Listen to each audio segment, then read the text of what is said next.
Jessii Vee, and today I am wearing my awesome Beetlejuice shirt. He's a little scary looking, but we love him. Just don't say his name 3 times, okay? Now, in today's video, I'm gonna be talking about another case of 2 scary twins. Now, this story is just incredibly unnerving, disturbing, and I can't even believe any of this was real. But before we get into today's video, I just want to remind you guys, there's only gonna be 1 more week of me having this backdrop behind me, so if you would like to enter to win it, all you have to do is be subscribed to this channel, so my Jessii Vee channel, turn on your notification bell, and then head over to my other Instagram account called The Whimsy Wonders. Go over there and follow it and comment anything you want on the very first picture I posted there. It is basically an Instagram account where I post my handmade jewelry. I put so much work into this stuff. I make very limited quantities and each piece is very unique. So if you guys ever get one of these pieces, please take a picture of it. But yeah, without further ado, let's jump right into today's video. June and Jennifer Gibbons were born on April 11th, 1963 in Barbados and moved to a small town in Wales soon after. Now, my mom was actually born in Barbados not too long after them, actually. Not that that pertains to this story at all, but I found that interesting. Now, what makes this story so intriguing about these twins is that they both refused to speak to anyone. They would literally only speak to each other and sometimes their little sister Rose. They had this made-up twin language that they would use and no one would understand them. But one day, a psychologist actually secretly recorded them talking to each other. And what she discovered is that they were actually speaking English to one another, but at an incredibly fast speed. So literally, this psychologist had to slow down the tape to understand what they were saying. How eerie is that? Now, at school, the girls were frequently bullied to the point where school administrators let them leave early to avoid torment. So people at the school just thought they were so weird, so strange, and they treated them horribly. And it got so bad that teachers literally did not think they should be at school, so they left. And the bullying actually made the girls withdraw even more than they were before. And in an attempt to socialize them, June and Jennifer were sent to separate boarding schools. And this was the first time in their life they had ever been separated. And they literally became catatonic away from each other until they were reunited again. Now, I find it so strange that they would decide to separate twins to make it easier on them. Who separates twins? And if you guys don't know what catatonic means, if you're in that state, you're basically unable to move or speak or really do anything. So basically, they could not function without each other, which is kind of sad, to be honest. The girls soon turned to writing, both fiction and keeping extensive diaries. When they got older, they even started writing novels, and they would self-publish them, but they never really got any exposure or attention in the literary world because of how violent these novels were. They would write about some pretty horrific things. And also, what they were writing about was almost just too bizarre for people to understand, so they never got popular as authors. Instead, they turned to petty crime for excitement and attention, and they were caught burning a building to the ground. So in 1982, the judge sentenced them on 16 accounts of burglary and arson, and they were both declared criminally insane. So they were taken to Broadmoor Hospital, which is a very high security hospital for criminals. And obviously, they still refused to speak. They had antisocial behavior. They had zombie-like movements. It literally says that, zombie-like movements. Everything about them was just strange, which is why they were taken to basically this mental hospital. While at Broadmoor, the girls were kept in separate wards, but spent all of their social time together. And what's kind of creepy is that nurses would find them in the same pose and position in each of their rooms, even though they were separated. It was like if one was sitting cross-legged, the other one would be sitting cross-legged. If one was on the bed with her arms behind her head, the other one would be too. It was like even though they couldn't see each other, they would be mimicking each other's movements, and that really freaked out the nurses. And then on several occasions, the girls would attack each other for no reason at all, and they often took turns eating. One day one would eat, while the other would abstain. So they just had this strange, unhealthy, codependent relationship. They couldn't exist apart, but they couldn't lead a normal life together. The one twin named Jennifer was only 10 minutes younger than her sister June, but Jennifer thought that June was so much prettier than her. She also thought that June was so much smarter than her, so Jennifer had this massive amount of jealousy for her sister. And June would sense this jealousy all the time, time. And she even wrote one day in her diary, it says, "She wants us to be equal. Dear Lord, I am scared of her. She is not normal. Someone is driving her insane. It is me. She is the dark sister robbing me of sunlight." So that's a pretty dark and eerie diary entry right there. One day,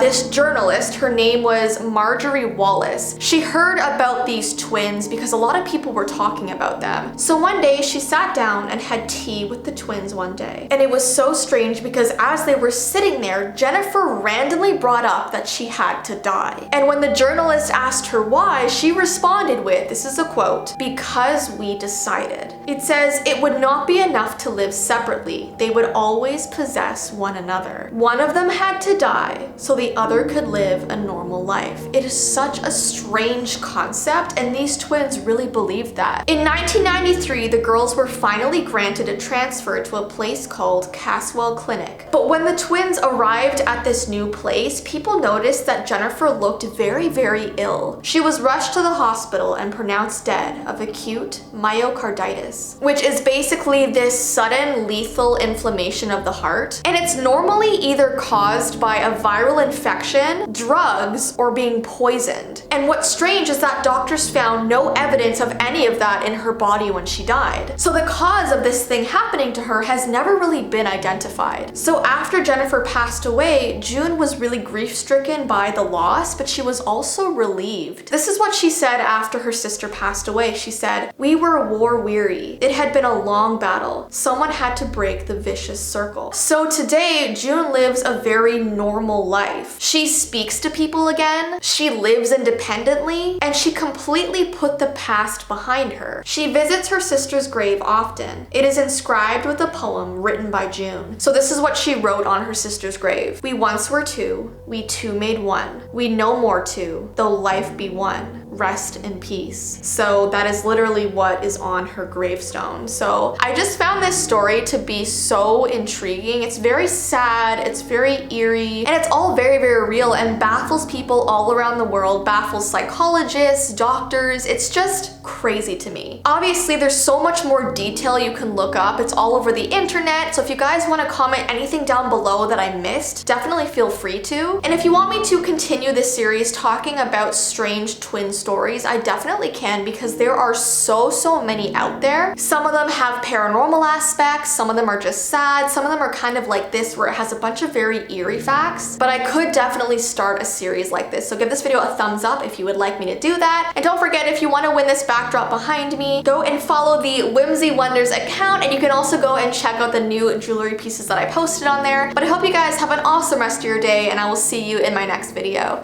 Bye!